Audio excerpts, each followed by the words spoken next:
Oh, hello, my Bell 5000 Nation. How's everyone doing today? Hopefully, everyone's had a great day. If not, I hope it gets better from here.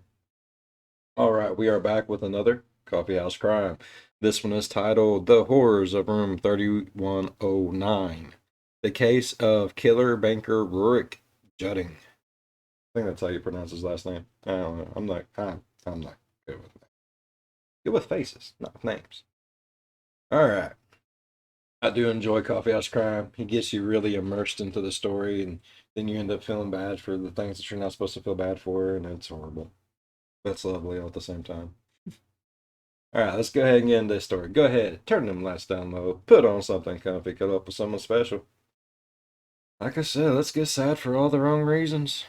That's how it goes. In November of 2014, two young women disappeared off the streets of Hong Kong. With a city so large, almost nobody took notice, but both had succumbed to the hands of a violent psychopath.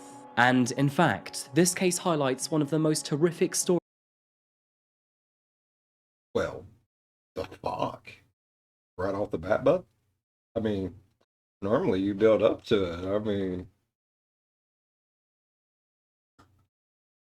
Normally you're like, oh, look at the amazing scenery. Today we're going to talk about a horrific murder, blah, blah, blah, blah. It's awful. Now he's just coming in like a wrecking ball, like, it's awful. So where are we going to go from here? Is it just going to continue to get worse? Yeah, it's going to get worse. Stories to come before the courts of Hong Kong. What exactly happened? I don't know about much of Hong Kong, but I imagine, like, I don't know much about Hong Kong. I don't know if I want to hear a story about the most fucked up thing that's gone in front of a judge. You know what I mean? Like, I don't know. I just imagine Hong Kong being like one of those places where I don't know. Every time I think of it, I think of like the old West with samurai swords for some reason.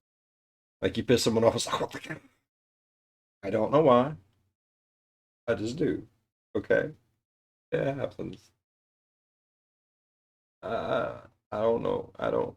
I just have a bad feeling about all of it. To Samati Ningsi and Jessie Lorena. What did they see in Rurik Jutting?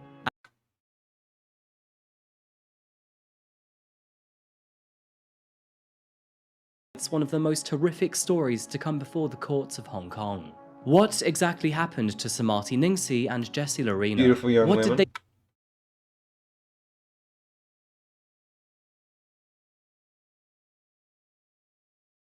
I don't know what they sing in there. Fat Wallet, maybe? I don't know. It's the curly hair. They're like, oh, I'll get me some of that. Gonna be like rubbing my coochie on a Brillo pad. see in Rurik Jutting? And what horrors awaited them behind the door of room 3109? Good morning, good afternoon, or good evening, folks. My name is Adrian, and welcome back to another video by Coffeehouse Crime.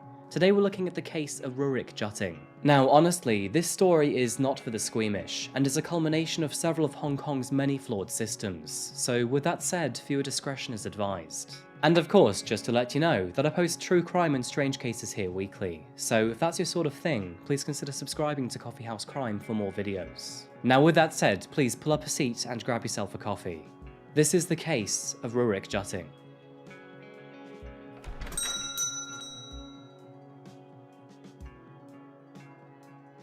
At least I got his name right, and that does make me happy. This is likely a story you've never heard of, but today's video takes us to a city that likes to call itself the Pearl of the Orient. So without further ado, welcome to Hong Kong, folks. Now, Hong Kong has a very long and complex history, but focusing on its modern day structure helps us contextualize its many unique and bizarre dynamics. Something which you will soon find out is crucial to today's case. So, where do we begin? Say the name Hong Kong and most of us think of its many skyscrapers and buildings. Which makes sense, as it's one of the most densely populated cities on the planet. Situated on an island and by the side of a mountain. You know, see, that shit, they just kind of parted like the Red Sea. It was like, look at that one boy, he just ran out through there. Space is an absolute luxury in this city, and with 7.5 million residents within a mere 430 cubic miles, almost 18,000 people live per square mile. Before running away with ourselves here, there are actually many benefits to living in Hong Kong. It is ranked 4th on the Human Development Index, has an insanely vibrant culture, and excellent healthcare. And in fact, life expectancy in Hong Kong is 88.2 years for women, which is actually the highest figure globally. But with population density in mind, a bunch of other— Don't know why I still have my mouse sitting on the screen for it. It has not been my day today. Other issues come to light. For example, there is a massive problem when regarding the city's wealth divide. Hong Kong has been ranked the least affordable market in the world for 12 years in a row, and things are only getting worse. As a direct consequence, hundreds of thousands of its residents are being forced to live in tiny apartments and homes. And if you know much about Hong Kong, you already know where I'm going with this, and that's cage homes. Unfortunately, this is the life for thousands upon thousands of residents. Find your favourite shirt or two and pack all of your belongings into a small box, but nothing more, as simply put, you won't have any room for anything else in a cage home, which by the way is typically around 75 square feet, less than a car parking space. Now, there are other reasons why housing is so expensive here, such as Well, it's like being in fucking jail. I mean, it literally looked like bunks in jail. Don't ask how I know. We've all been there, and if you ain't, give it time. extortionate land auction prices, which compensate for the city's low tax rates. But to keep it short and not so sweet, Hong Kong is a very expensive place to live. One of the main demographics to get this problem in the neck is migrants from surrounding countries. Many of them come into Hong Kong for its inflation rate, as a higher cost of living usually provides a higher salary. And this means that any money left over at the end of the month stretches much further when back home. Slicing this demographic one step further, but one of the main groups of migrants is Indonesian women. And more than 150,000 Indonesians live and work in Hong Kong as maids, nannies and other domestic workers, all of which who provide their services to Hong Kong's middle and upper classes. Now, life as a domestic helper in Hong Kong isn't easy. Employers' expectations are very high and give no mercy to workers trying to adjust to the big city. The days are long and the job is both arduous and demanding. Domestic workers rise early, care for the family's children, cook meals, clean the house, and then leave. And some will even go home and do this all over again for their own family. All of this hard work would only provide around $500 per month, which isn't much when living in Hong Kong. But for migrants coming from poor areas, that isn't much living freaking anywhere, bruh. $500 a month? No.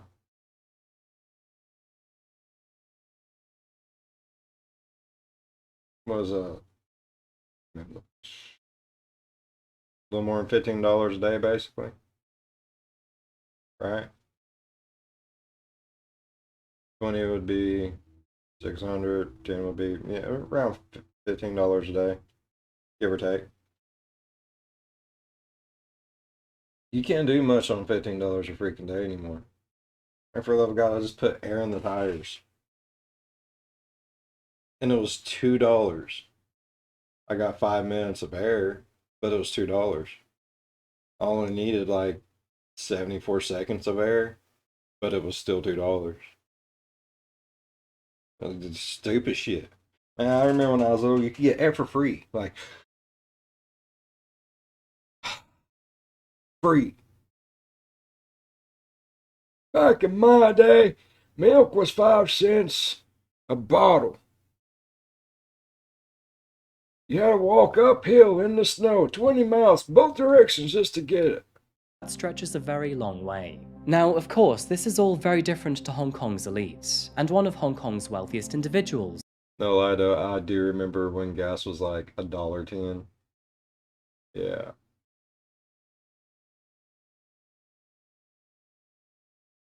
I'm old. Just, I don't look it, because I live a carefree life, but I'm old. I'm an old man. Was 29-year-old British banker Rurik Jutting. In the year 2014, Rurik was approaching his 30s. He worked as vice president and head of structured equity finance for Bank of America Merrill Lynch in Hong Kong. And needless to say, that meant he was making very serious money, about $400,000 per year to be exact. Damn, they bringing in some Massive greenbacks. Fucking shit. Rurik's history comes from a place of fortune and comfort. His mother and father lived in South London when they married in 1984, before conceiving Rurik in March 1985. His father was an engineer who worked at a local firm and was interested in vintage motorcycles. And in parallel to this, his mother ran an American-style milkshake bar in the local town of Woking. Both of them were intelligent. What is an American-style milkshake bar? Is it like, Shake Shop? Is that what he's talking about? Like you go in and get malts and stuff? Are malts American? I thought you could get them like other places before you could get them. I don't know. I don't know culture. I'm not cultured. I get all my stuff from the local Walmart. We go down there.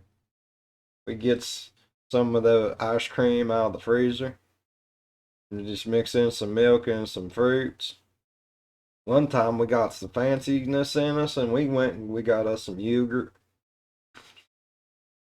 I don't know culture. I didn't know there's a difference in American milkshake stands and other milkshake stands. Aren't they all just milkshakes? Like, well, no, because you do have like the malts milkshakes and so on and so forth. I don't know. I don't know. People I'm intrigued though. and did very well to create a small fortune for the family. The Juttings lived in a prestigious Grade 2 listed mansion named Foxwarren Cottage, which actually was the inspiration for Toad Hall in the classic book The Wind and the Willows. And although the family were well off, their money was not unlimited. It is believed that both parents made a myriad of financial sacrifices to pay for Rurik and his brother to be privately educated. Rurik attended Wallop School in Weybridge, where teachers described him as a bit of a strange chap who wasn't very popular. After finishing He looked strange as a child. school, he was put through Winchester College, which cost the family around £34,000 per year. And for you Americans out there, that's around $40,000. Rurik then went on to gain a place at Good thing I wasn't his parent. He would have been raised up stupid. I ain't paying that. No, bro, you best get you a grant. Well, I can tell you, I can't afford no $40,000 a year. Bro, no, no, no. Cambridge University, where he studied law and history at the university's Peterhouse constituent. His parents' financial sacrifices were technically worth it, as after graduating from Cambridge, Rurik embarked on a prestigious career in banking. He began his career at Barclays Bank, before moving on to work at Bank of America's Merrill Lynch in London. Keeping within the business, he later moved on to Hong Kong to work as an equity trader, a job that landed him a hefty sum of £350,000 or $400,000 per year. And to complement this massive pay packet, he rented apartment 3109, a luxurious apartment on the 31st floor of one of Wan Chai's prestigious residential buildings. I mean, why the fuck not? There was a downside to his work, however. With a pay salary that large, he would have to put in serious hours of work, make huge decisions for the business, and be under enormous stress. Now, I'm sure the money was great, but if you're always busy and $500,000 a year, fuck stress, bruh. I have $500,000 every year. I ain't stressed about shit. What am I gonna stress about? Within 2 years, I'd have $1 million, and I could just bitch slap people with $100 bills. Yeah, no. You know why I did it? Because I got $1 million of them. I wouldn't do that. I mean, I understand with more money, comes more problems. Money is the root of all evil. But I was raised up poor as shit, bro. Like, I wouldn't know what to do with $500,000 a year. Give me $500,000 a year, I would probably still have $480,000 left over by the end of the year. I don't need anything. I don't ever want anything. As long as my bills are covered, I'm fucking rose gold, bro. Like, Oh, damn, it would not pay me to be rich. I'd be one of those people that would never end up poor. I don't buy shit. I don't. I don't like to buy shit. Whenever I was younger, when I say we was poor, I mean we was poor. Yes, we would go out and we'd get something really nice, but we'd get the nicer side of things. That way we could work on it and keep it going. I knew how to replace tubes and televisions. You can ask the old lady. To this day, I can still work on a TV, toaster, coffee pot. Whatever I buy and I pay a good dollar for, it will last me until the day I literally gotta walk it out and old yeller that motherfucker right in his face. That's how I was raised. I can't help it. And unhappy, then you're never really going to enjoy the lifestyle it can provide. This was reflected in Rurik's day-to-day mood, as he often told his friends, colleagues and fiancé that he was stressed and depressed. And unfortunately, he also contemplated taking his own life. And on the mention Ah, bitch slapping. Man, you making $500,000? Make yourself happy. You got $500,000. Go get you a massage with a happy ending, bud. Get you one of them octopus shows. That's what they have over there, right? They don't have donkey shows. That's Mexico, right? Get you an octopus show. of fiancé, things hadn't gone so well for Rurik and his previous relationships either. Plus, I imagine Hong Kong's got some amazing food. It takes very little to make me happy in life. I'm simple as shit. Back in 2010, Rurik fell in love with a colleague at Barclays Bank, and her name was Sarah Butt.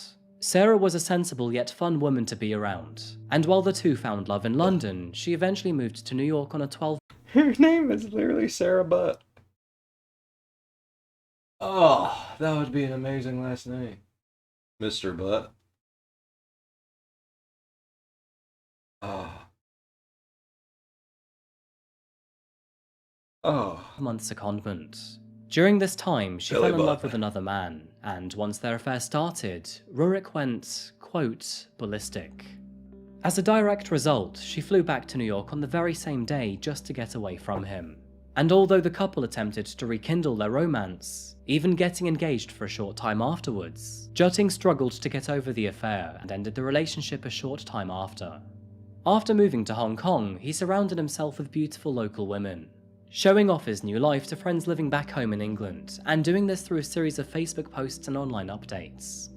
It was around this time in July 2014 that Rurik met and fell in love with Ariane Guarin, also known as Yanni for short. From here on out, many of his posts included her wearing fancy necklaces and rings. That is not the face of someone who is happy. That is the face of someone trying to be happy. But this is the face of someone who's just like, I tap that. I don't like it, but I tap that. See?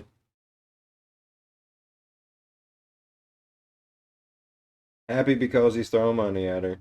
Thinks it's love, which that happens sometimes. Sometimes when you don't have a shit ton of money and someone is showering you with gifts and everything else, taking out the nice, you can misconstrue that as love because they're showing you something that you've never had or seen or, any of that before. But he looks miserable. That he bought her, and from the outside, it appeared the two were madly in love. But on the They don't. inside, there was a dark and gluttonous aspect growing. If that is him madly in love, I hate to see what he looks like when he's just miserable then, because he looks miserable. He looks like he's forcing that shit. Within Rurik. He became increasingly obsessed with orgies, and often had sex with 2 or 3 women at a time during drug-fueled parties. To add to this, he also dropped all of his current hobbies and interests, and doubled down on his reckless spending habits. And by September 2014, Now they're both starting to look a little miserable. He looks more miserable. She is no longer smiling the way she was. She's more like, I'm here. Yay. And he's still like, Patrick Star. Yeah. He and Ariane were no longer a couple. Now, according to a former police official, his binge sessions turned him into an aggressive and zombie-like individual. And since there was no financial limit to his spending habits, he just kept on doing it. And the deeper he went, the worse he became. I mean, the man is probably the definition of work hard, play hard when taken to an extreme level. He would work 16-hour workdays, and then compensate for all of this with drugs, orgies, and alcohol. And throughout all of this, friends noted he was behaving more aggressive, taking more risks, and acting more aloof. The man seemed to be losing his mind. On Monday the 27th of October 2014, Rurik posted to Facebook to say, "Stepping down from the ledge, my new journey begins. Scared and anxious, but also excited.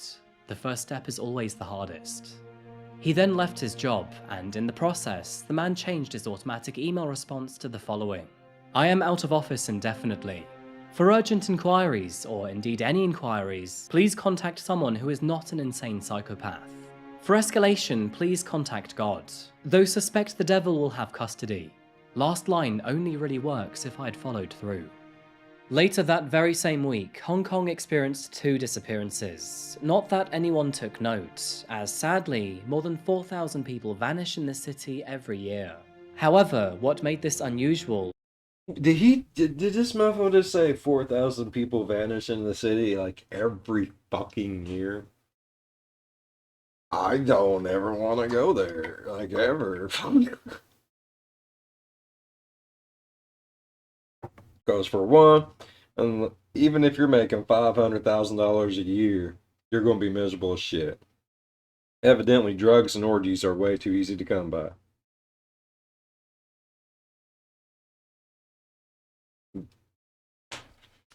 I mean, that's this number 2. That's good or bad, whichever way you want to look at it. 3. Sorry, Adrian, did not mean to pause with your face looking like that, bud. I have a really bad habit of doing.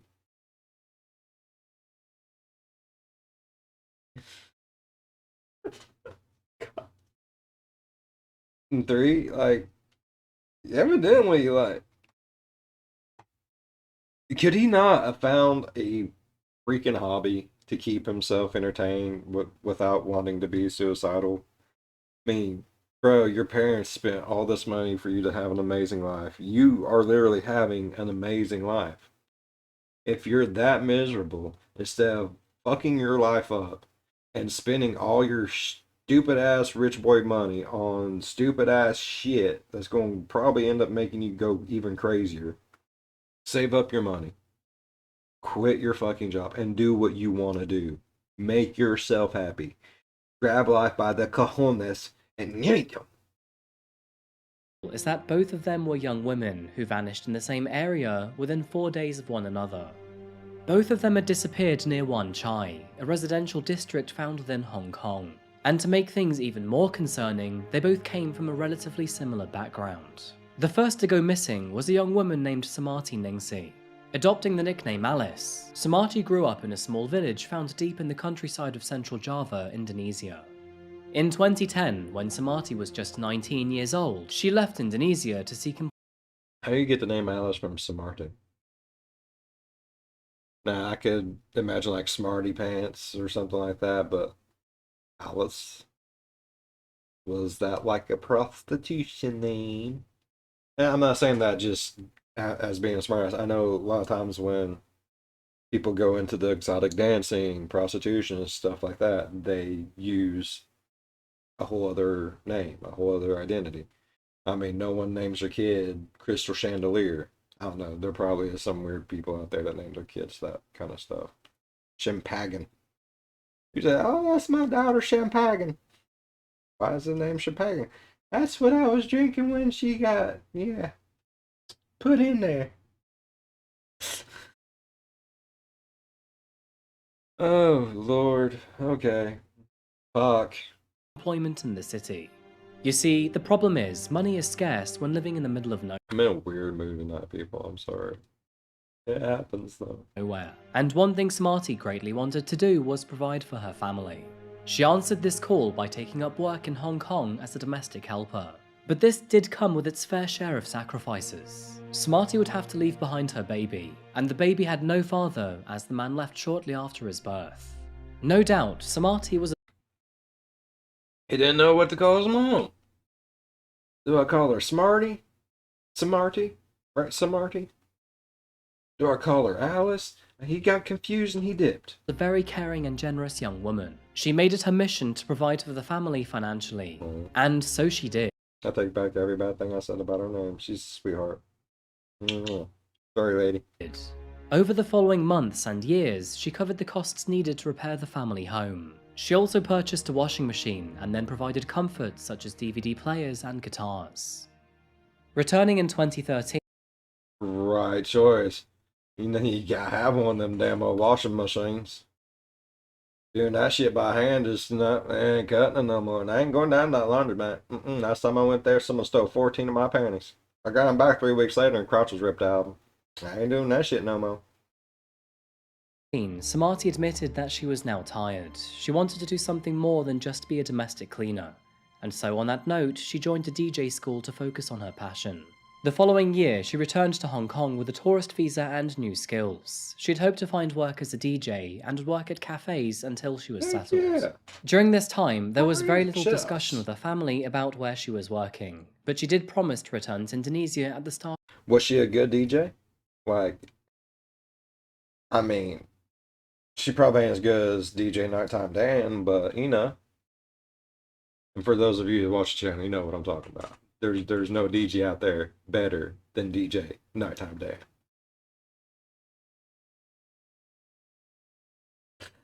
Oh.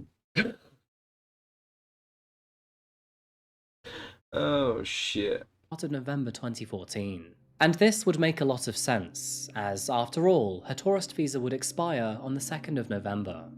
Tourist visas don't allow you to work in the country, so what Smarty was doing was technically illegal.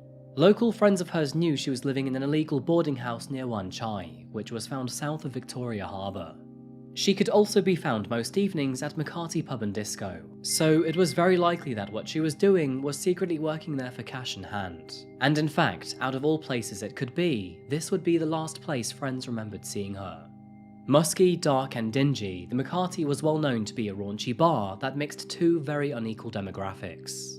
That would be young migrant women and well-dressed male expats, and you can probably guess why. The women would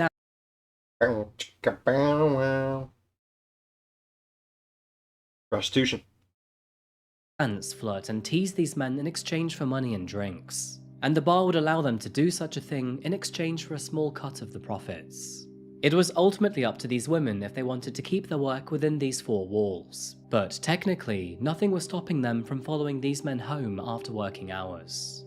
Now, this is an extremely risky business, but on the other hand, the money involved was very lucrative. It brought in triple the amount that domestic housework does, so maybe this is what lured Smarty. And then, only 6 days before her visa was set to expire, Smarty suddenly disappeared.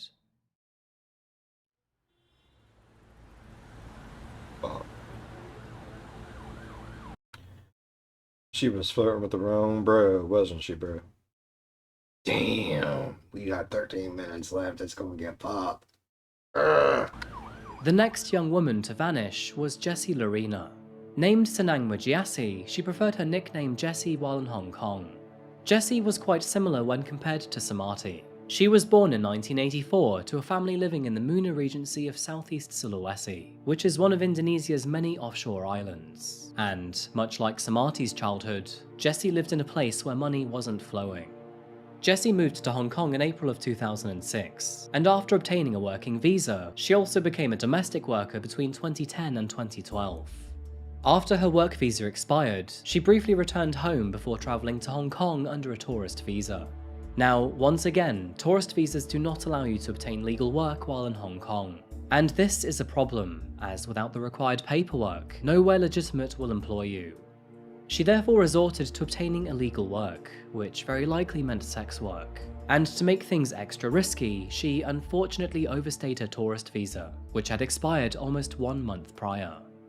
The length of Jesse's disappearance was much shorter when compared to Samati's. Samati had disappeared 4 days prior, but next it was Jesse. Unreleased surveillance footage shows Jessie at the New Makati pub and disco at 1:35 AM on November 1st, 2014. The camera recorded her chatting to a man who regularly frequented the bar, and this man was no one other than Rurik Jutting. At 2:15 AM, another security camera captured the two leaving the bar together, before making their way toward his apartment located only several minutes down the road. Several minutes later, both of them made it to his apartment, 3109, and her last form of contact would come around 1 hour later. At 3:25 AM, Jessie messaged a friend to say that she had grown uncomfortable in his presence. The place smelled awful, and something appeared to be off. The text message said, "Something smells really bad, I want to get out of here." And tragically, these would be the final known words of Senang Mujiasi. At 3:42 AM, But what smelled bad? Was it the body of the other lady? Did he just leave her in it? Oh God.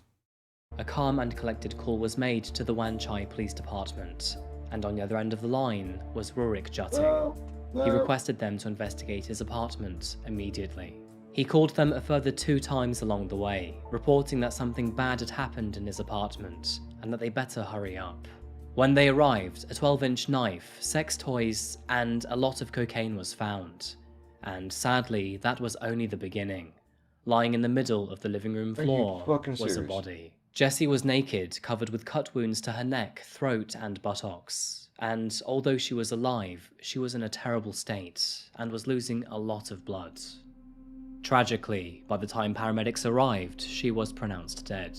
Rurik was covered in her blood, and was talking delirious nonsense as officers looked on in horror. Needless to say, the man was arrested on the spot, and so began a very long and gruesome review of the crime scene. It would actually take 8 hours for forensic investigators to make their way through the lounge and the bedroom and onto the balcony, and after opening the balcony door, a very rancid smell hung in the air. The smell had actually been reported by other residents over the last 2 to 3 days, and now officers knew exactly where it was coming from.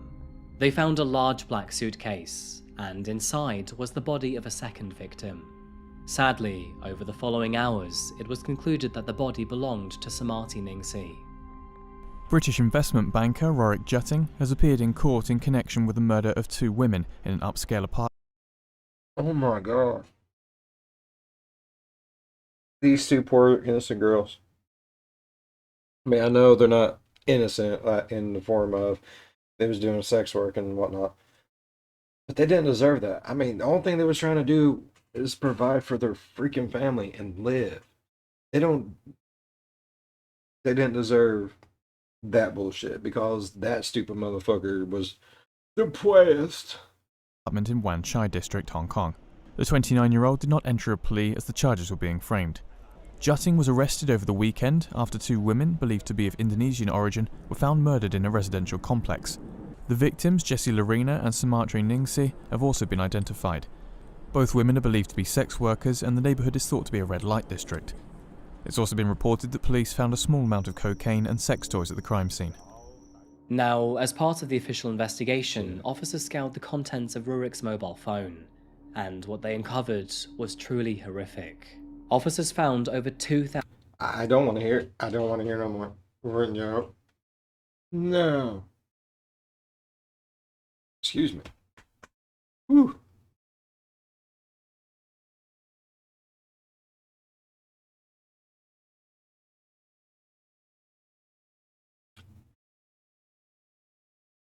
I need a second. I don't even want to know what kind of fucking fucked up shit ass pictures they found on. Why did he cut the one girl's booty cheeks? Why did he kill them in general? Why any of it? Why any of it?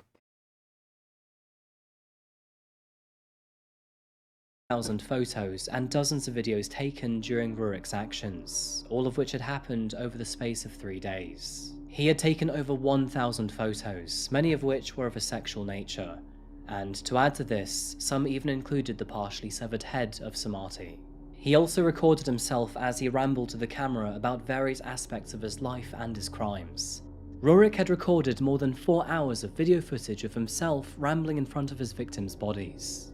And although most of the footage has not been publicly released, all the other pictures of him the whole time. Look at the shit-eating grin on this son of a bitch right now.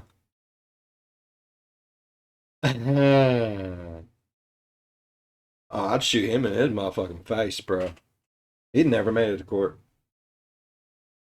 It would not pay me to be an officer of the law because that face would have a giant fucking hole in it.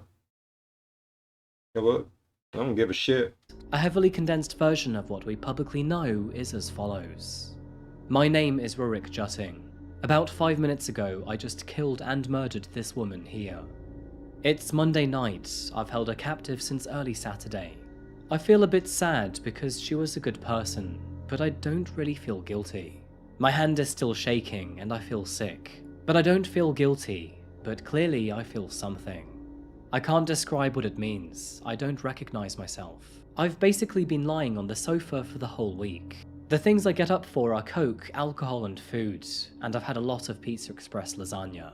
I'm waiting to be kicked out by the police. Some people may see this as the narcissistic ramblings of a murderer, which is true. Obviously, I am clearly loopy. Just to let you know, but I've stitched together all publicly available parts of this transcript, which is much longer than this and goes into some pretty heavy detail. Details I can't even share here on YouTube. But oh, thank God. Please fucking don't.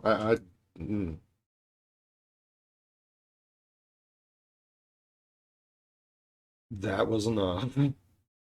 Oh. I'm sorry. It would not pay me to be a cop. It wouldn't.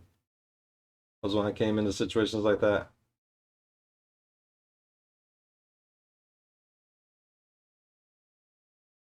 Come on, go ahead. They wouldn't make it. They wouldn't make it to jail.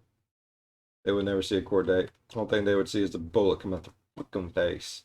if you're interested in hearing the full undisclosed transcript, then I'll leave it as a separate article on my Patreon. Nope. Although Rurik confessed to killing both Nope. women, he pleaded not guilty to murder on the grounds of diminished responsibility. He did, however, plead guilty to the lesser crime of manslaughter. With Rurik's actions being so abnormally callous and vile, and a clear indication that he was excessively stressed in his former years, uncertainty over his mental health loomed over the court. 4 psychiatrists medically assessed him, and all of them came to the same conclusion. They concluded that Rurik Jutting You fucking loco, Holmes. That's the conclusion you need to come to. And he wants a puppy. Old Yeller him right in his damn face. was mentally fit to stand trial, and the only thing that he was diagnosed to have was narcissistic personality disorder. With that said, his trial commenced in October of 2016. During his trial, Rurik claimed that he and Smarty had initially met at a hotel near his flat during a 6-day period when he had a multitude of sex workers visit him for cocaine and fun. The second time he met Sumati was on October the 27th, where he offered to pay her 10,000 Hong Kong dollars if she spent the night with him. And unfortunately, this ultimately turned into 3 days of torture. During this time, Rurik used a belt, sex toys, a pair of pliers, and his fists to torture Sumati over 3 long days. At 12:51 PM on October the 31st, and once he had killed Sumati, a surveillance camera caught him leaving his apartment. A little over 1 hour later, he returned home with several bags full of hardware and tools. Inside one bag was a blowtorch, hammer, nails, pliers, and sandpaper he had bought from a DIY store. After returning home, he put his bags down and returned to the streets before making his way to Makati Pub and Disco, where he then began his hunt for a second victim. After setting his sights on Jessie, he lured her back to his place. As we know, the two started talking in the early hours of the morning, and by 2:15 AM, the two left for his place. And not even 1.5 hours after arriving, she was dead. Needless to say, but the evidence laid before Rurik Jutting was overwhelming in his trial. Prosecutors had surveillance footage, bodies in his apartment, receipts, suspicious emails, and last but definitely not least, more than 2,000 photos and over 4 hours of confession videos. During his trial, Judge Mr. Justice Michael Stuart Moore lashed out at Rurik, calling him an arrogant man who dredged the depths of depravity as he snorted cocaine and necked booze to fuel his underlying bloodlust.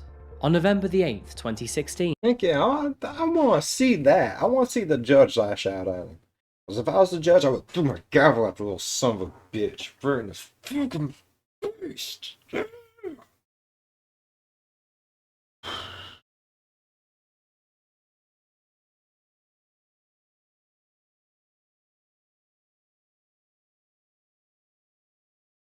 Rurik Jutting was officially found guilty over the murder of Samati Ningsi and Sanang Mujiasi. Yeah, yeah, yeah. Hope you're stuck there for fucking ever. I hope you're getting banged in your booty. Worthless shit. Dude, you literally sound like you was born with a silver spoon shoved so far up your ass it's now fucking funny. Your parents went out of their way, went into a poorhouse just to make sure you and your brother had an amazing life. It could be anything you fucking want. And you want to throw that all away because I'm a little depressed. Well, fuck you. Think you can just take two young women's lives when the only thing they're trying to do is provide for their family because you're a piece of shit, man? Fuck you. Fucking chode. The jury was, of course, unanimous in their decision.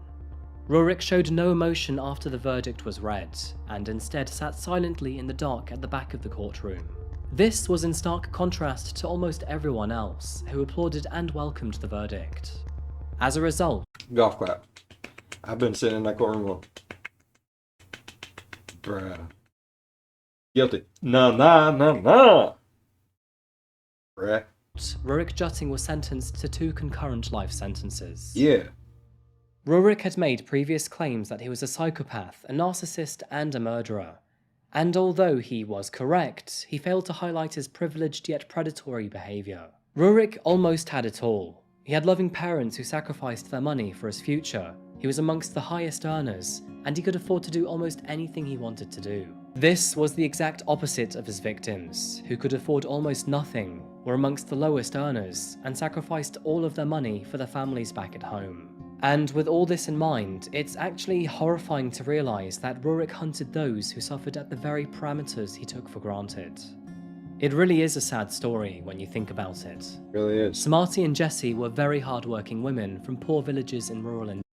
Okay, the story, it's freaking god awful. It makes me want to just go find this son of a bitch and shoot him in his damn face. But look at how beautiful that is. That is gorgeous.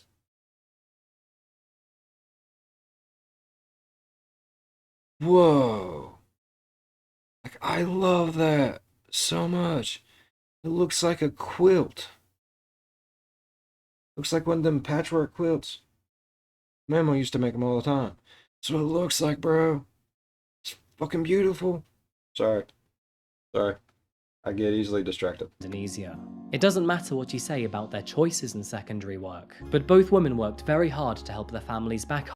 And that's all that fucking matters. They worked their asses off to help their family. I mean,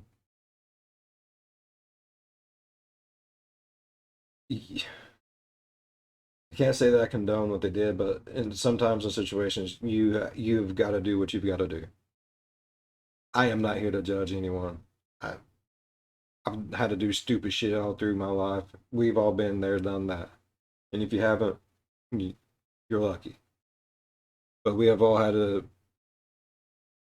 suffer. And yeah, it might have been sex work, but to the fullest extent, like, not just like the shit that they have now, like OnlyFans and stuff like that, where, you're just watching someone and paying them to watch them. Like, they had to get dirty. And I can't sit here and judge them for that.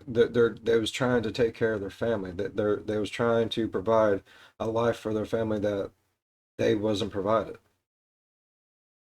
And for this piece of trash to just come in and destroy that, man, I hope they have a Hong Kong Bubba over there putting it to him. Home financially.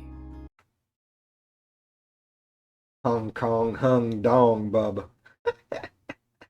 Sorry, I had to make a pun. It's too sad. At times, this even included risking their own safety. And despite their demanding jobs and duties, they would send everything they could back home with love. Sadly, they are not a minority. and recent figures estimate there are more than 34,000 domestic workers living in Hong Kong.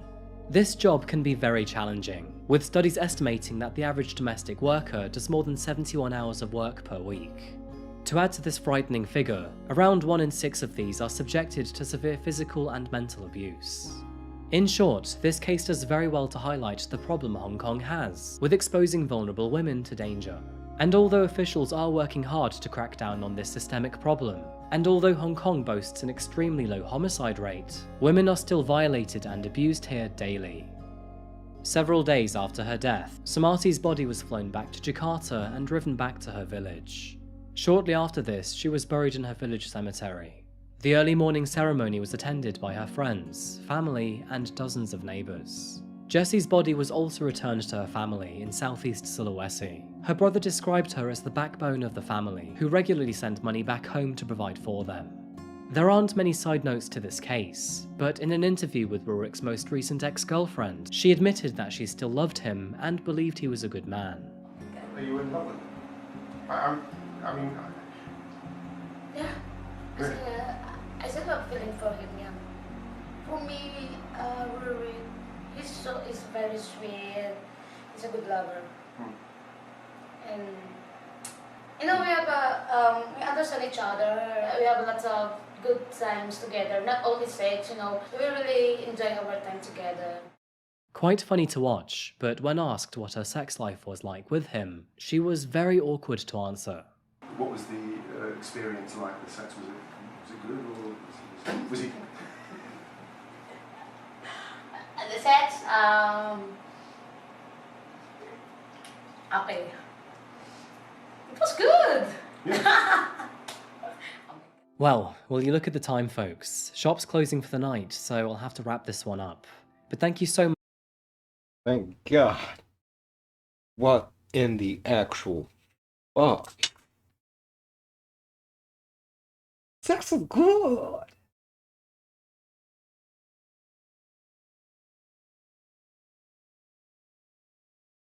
I really hope they have a Hong Kong Bubba wherever the fuck he's at. Just fucking just right in that big old pooper shooter, you mother.